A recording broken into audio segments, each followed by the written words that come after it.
আসসালামু আলাইকুম, সবাই কেমন আছেন? আমার নতুন ব্লগ ভিডিওতে আপনাদের সবাইকে ওয়েলকাম। তো বাজার থেকে বাবা আম্মু মিলে বাজার করে আনলো। যেদিন আম্মু বাজারে বাবার সাথে যায় ওদিন একটু বেশি বাজার হয়ে যায়। কারণ আম্মু বাজার গেলে আর ফিরে আসতে চায় না, শুধু কিনতেই চায়। তো অনেকগুলো সবজি, কাঁচা বাজার আবার বড়িও কিনে আনছে। তো অনেকগুলো বড়ি কিনছে, যার কারণে এত বড়ি তো আর একসাথে খাওয়া সম্ভব না। বাসায় একসাথে এত বড়ি, টক বড়ি কেউ খায়ও না। আমার ভাই ছাড়া কেউই এত খায় না। তো আমি ভাবলাম যে কাঁচা পাকা যেহেতু আছে একটু রোদে দেই, রোদে দিলে একটু পাকবে। তো কাঁচা পাকা মিলিয়ে একটু আচার বানাই। তো প্রায় ২ কেজির মতো ছিল। এর থেকে আধা কেজি বা ১ পার মতো খাওয়া হইছে এমনি খালি কাঁচা। আর বাকিটা আমি একটু কাঁচা যেটা ওইটা আলাদা করে নিছি, আর একটু পাকা যেটা ওটা আলাদা করে নিছি। দোনোটা একসাথেই করব, কিন্তু কাঁচাটা আগে দিব আরকি। এখন আমি রাইস কুকারে সরিষার তেল দিয়ে নিচ্ছি বড়ির আচারের জন্য। তো সরিষার তেল গরম হয়ে গেলে তেজপাতা দিয়ে দিব, রসুন দিয়ে দিব কয়েকটা কুচি। অনেকে বড়ির আচারের ভিতরে রসুন কুচির বদলে রসুন পেস্টও দিয়ে থাকে। তো রসুন কুচিটা দিব যাতে বড়ির ভিতরে একটা কাঁচা গন্ধ থাকে, ওটা যাতে একটু কম হয় বা কম লাগে, গন্ধটা যাতে কম লাগে সেজন্য দিছি।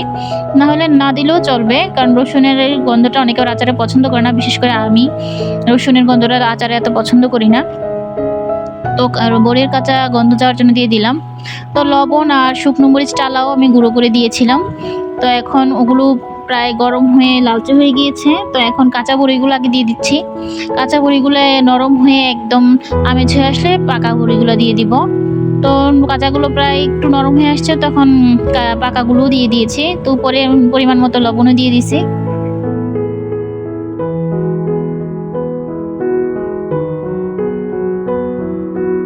চিনিটাও দিয়ে দিয়েছি, কারণ যখন বড়িটা একদম হয়ে আসে পরে চিনি দিলে আবার পানি ছাড়ে। তো ভাবলাম যেহেতু পানি ছাড়বে একসাথে, বড়ির কাঁচা যে পানিটা ওইটা আবার চিনির পানিটা একসাথেই ছাড়ুক। তো চিনিটা লবণটা একসাথে দিয়ে দিয়েছি। এই বড়ির আচারে আমি একটু চিনি বেশি করেই দেই, যাতে একটু মিষ্টি মিষ্টি বেশি লাগে। যেহেতু বড়িগুলো একটু টক, বেশি টক আবার খেতে পারি না আমরা। ঝালও প্রায় চিনি সমান সমানই দিলাম, মানে একটু বেশি দিয়েছি যেন মিষ্টি আর ঝালটা একদম ব্যালেন্স হয়। টকটা যেন কমই বোঝা যায়, কারণ বড়ির আচার খাওয়ার পরে দাঁতে টক লাগলে খুবই খেতে খাবার খাওয়া যায় না, দাঁত টক হয়ে যায়। তাই মিষ্টি বড়ির আচার বানাচ্ছি। এই আচারটা বানাতে বেশি সময় লাগে না। এই দেখেন আচারটা প্রায় হয়েও গিয়েছে। প্রায় ০.৫ ঘন্টা ৪৫ মিনিটের মধ্যে আচারটা হয়েও যায়। খুব তাড়াতাড়ি ঘরে কিন্তু খাওয়া হয়ে যায়। ছোটরা এই আচারটা বেশি পছন্দ করে। আমার ছোট ভাই, তাকে তো একটু একটু মুখে দিয়ে সে একটু একটু খায়, আচারটা খুব পছন্দ করছে। যদিও এটার ভিতরে একটু বেশি চিনি, তাই বেশি দেইনি। ছোট বাচ্চাদের একটু কম দেওয়াই ভালো। কিন্তু বড়দের জন্য খিচুড়ির সাথে খাওয়ার জন্য বা বিরিয়ানির সাথে কিন্তু এই আচারটা বেশ যায়। বেশিরভাগ মুরগি বিরিয়ানি, গরু বিরিয়ানির সাথে আচারটা কিন্তু ভালোই লাগে। একদম মনে হয় যে আলু বুখারার চাটনি এরকম মনে হয়। এই দেখেন কত লাল লাল হয়েছে। আমি এখন আচারগুলো ছোট ছোট বয়মে পুড়িয়ে রাখছি, কারণ আমাদের বড় বয়মে যদি রাখি আচার, চামচ দিয়ে নিয়ে অনেক সময় আঙ্গুল দিয়েও নেওয়া হয়, যার কারণে আচারটা পুরোটা নষ্ট হয়ে যেতে পারে। যেহেতু আমি আচারে কোনো ভিনিগার ইউজ করিনি, তাই ছোট ছোট ডিব্বায় পুড়িয়ে রাখছি, যেন এই যে কয়দিন খাবো কয়দিন যেন ছোট ডিব্বাগুলো শেষ হয়ে যায়, পরে আস্তে ধীরে বড় ডিব্বাগুলো শেষ করব। এখান থেকে আবার ২টা আচারের বয়ম আমি আমার মামাকে দিয়েছিলাম। তো খেয়ে খুব ভালো লাগছিল, তাই মামা আবার ৫ কেজি বড়ি এনে দিয়েছিল আচার বানিয়ে দেওয়ার জন্য।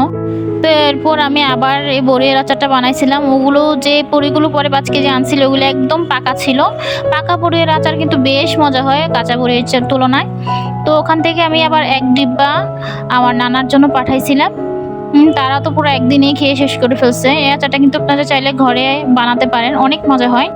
দুপুরের যে রান্না করছিলাম আম্মু, আমার কাছে তেমন ভালো লাগে নাই। সবজি টবজি রান্না করছে, ভাজি সবজি। তো আমার কাছে মনে হচ্ছিল যে একটু ভুনা ভাজি দিয়ে খেলে ভালো লাগতো, তাই আমি একটু ভুনা ভাজি করছি। তো আজকে ভুনা করছি ডাল ভুনা। দুপুর প্রায় ২টা বাজে। খাবার দাবার সবাই খেয়ে ফেলছে, কিন্তু আমি এখনো খাইনি। আচার বানাতে বানাতে সময় চলে গিয়েছে। তো ভাবলাম একটু ভুনা ভাজি দিয়ে খাবো, আর খেতে মন যাচ্ছে না ওইসব তরকারি সবজি দিয়ে। তো এখন ডাল ভুনা করছি টমেটো দিয়ে। আমার আবার রান্না দেখে আমার ছোট ভাই আবার প্লেট নিয়ে হাজির যে সেও আমার সাথে ডাল ভুনা খাবে। আমি প্রায় সময় ঘরেই ডাল ভুনাটা করে থাকি, যখন ঘরের ভিতরে তরকারি ভালো লাগে না বা কোনো মুরগি মাংস খেতে খেতে যদি বিরক্ত হয়ে যাই, তাহলে এই ডাল ভুনাটা করেই খেয়ে এটা দিয়ে আমি পুরা প্লেট ভাত খেয়ে ফেলি। অনেকেই আবার ডাল খেতে চায় না, বিশেষ করে আমি যখন ছোট ছিলাম তখন একদমই ডাল খেতে চাইতাম না। তো আম্মু আমাকে মাঝে মাঝে এই ভুনাটা করে দিত। এই ভুনাটা আমার কাছে অনেক ভালো লাগে। তো এছাড়াও অনেক ছোট যখন ছিলাম তখন আবার ডাল না খেতে চাইলে ডালের উপরের অংশের পানিটা স্যুপের মতো আমাকে খাওয়াতো, ওটা আমার কাছে খুব ভালো লাগতো। এই যে দেখেন ডাল ভুনাটা, ডাল ভুনা দিয়ে ভাত মেখে এক বাইট দিলাম, ও সেই লেভেলের মজা। এই দেখেন আমার ছোট ভাইও বসে গেছে আমার সাথে ডাল ভুনা দিয়ে ভাত খেতে। তো টমেটোটা আমি লাস্টে দেই যেন টমেটোটা একটু আস্তে আস্তে থাকে বাট ভিতরে সিদ্ধ হয়। তো এরই মধ্যে মামা আবার মিষ্টি আনলো, আমার জন্য অনেক কিছু আনলো।